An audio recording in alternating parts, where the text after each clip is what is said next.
Good. What is today? Today's Monday. Good Monday, boys and girls. I'm going to read chapter 4 of The Magician's Nephew. There was no doubt about the magic this time.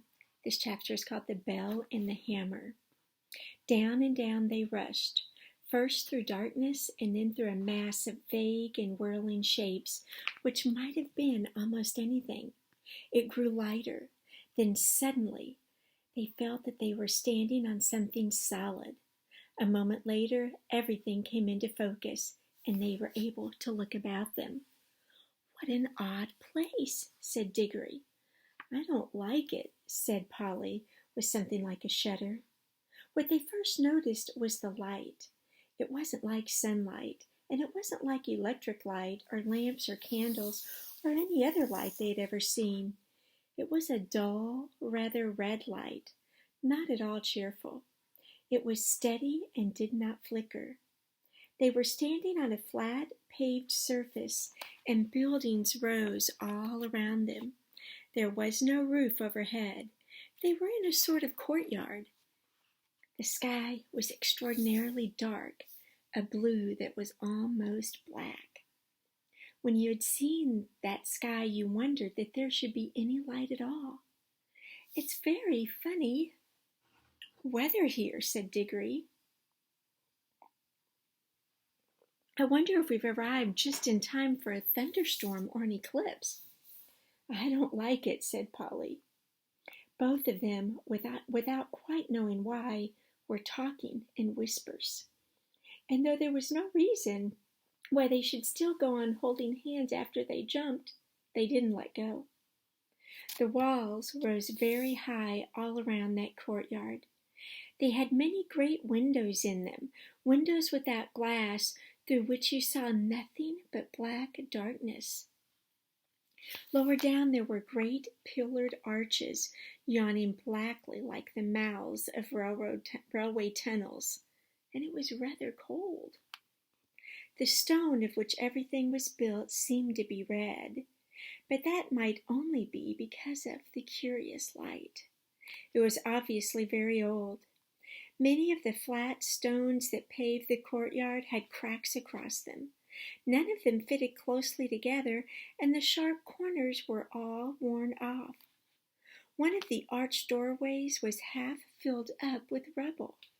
The two children kept on turning around and around to look at the different sides of the courtyard. One reason was that they were afraid of somebody or something looking out of those windows at them when their back was turned. "Do you think anyone lives here?" said Digory at last, still in a whisper. "No," said Polly. "It's all in ruins. We haven't heard a sound since we came." "Let's stand still and listen for a bit," suggested Digory.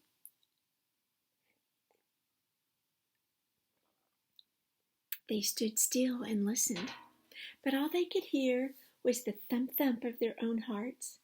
This place was at least as quiet as the wood between the worlds, but it was a different kind of quietness.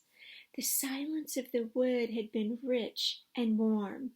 You could almost hear the trees growing and full of life. This was a dead, cold, empty silence.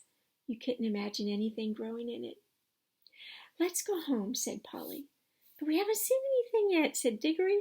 "Now we're here, we simply must have a look around." "Well, I'm sure there's nothing interesting at all here."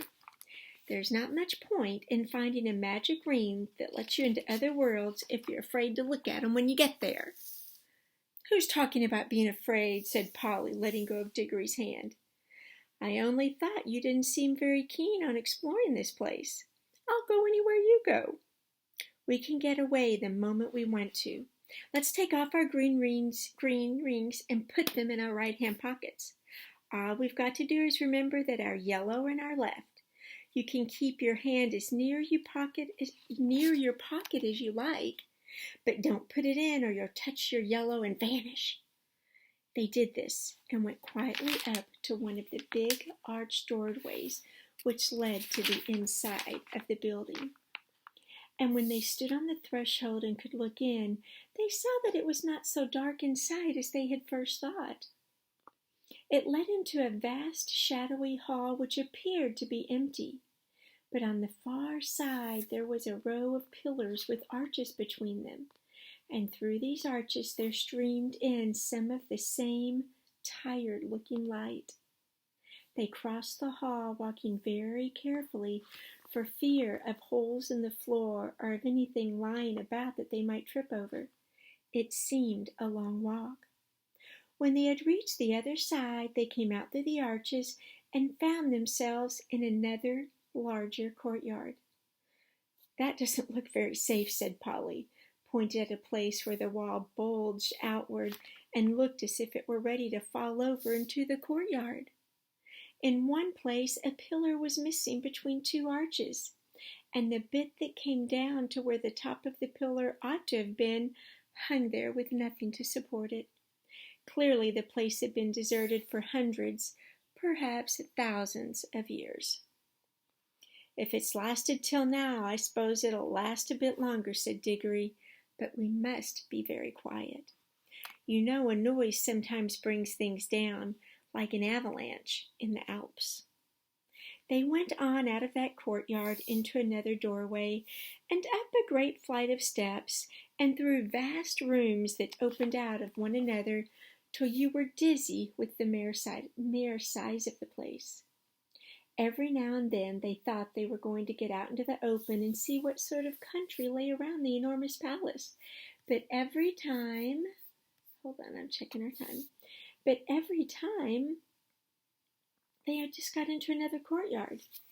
They must have been magnificent places when people were still living there. In one there had once been a fountain. A great stone monster with widespread wings stood with its mouth open, and you could still see a bit of piping at the back of its mouth, out of which the water used to pour. Are you guys able to imagine this?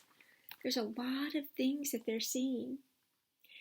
Under it was a wide stone basin to hold the water, but it was as dry as a bone. In other places there were the dry sticks of some sort of climbing plant, which had wound itself around the pillars and helped to pull some of them down. But it had died long ago. And there were no ants or spiders or any of the other living things you would expect to see in ruins.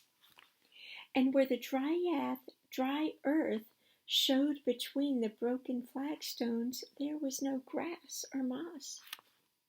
It was all so dreary and all so much the same that even Digory was thinking they had better put on their yellow rings and get back to the warm, green, living forest of the in-between place, when they came to two huge doors of some metal that might possibly be gold.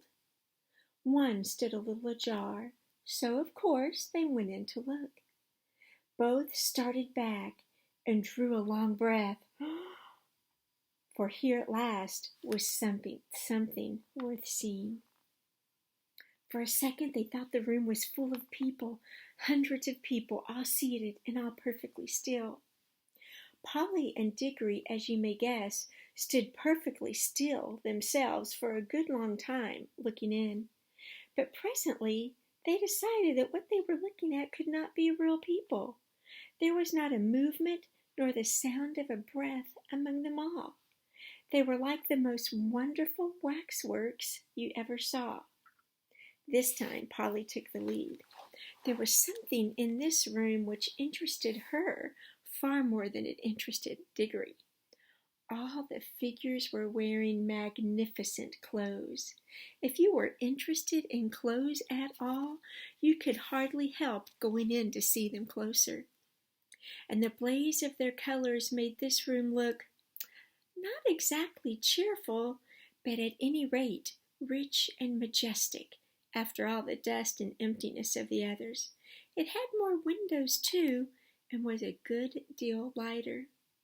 I can hardly describe the clothes. The figures were all robed and had crowns on their heads. Their robes were of crimson and silvery gray and deep purple and vivid green, and there were patterns and pictures of flowers and strange beasts and needlework all over them. Precious stones of astonishing size and brightness stared from their crowns and hung in chains around their necks and peeped out from all the places where anything was fastened. "Why haven't all these clothes rotted away long ago?" asked Polly. "Magic," whispered Digory. "Can't you feel it? I bet this whole room is just stiff with enchantments. I could feel it the moment we came in." "Any one of these dresses would cost hundreds of pounds," said Polly. But Digory was more interested in the faces, and indeed these were well worth looking at. The people sat in their stone chairs on each side of the room, and the floor was left free down the middle. You could walk down and look at the faces in turn. "They were nice people, I think," said Digory. Polly nodded. All the faces they could see were certainly nice. I'm going to stop there for part 1, and hold on just a minute and I'll finish chapter 4.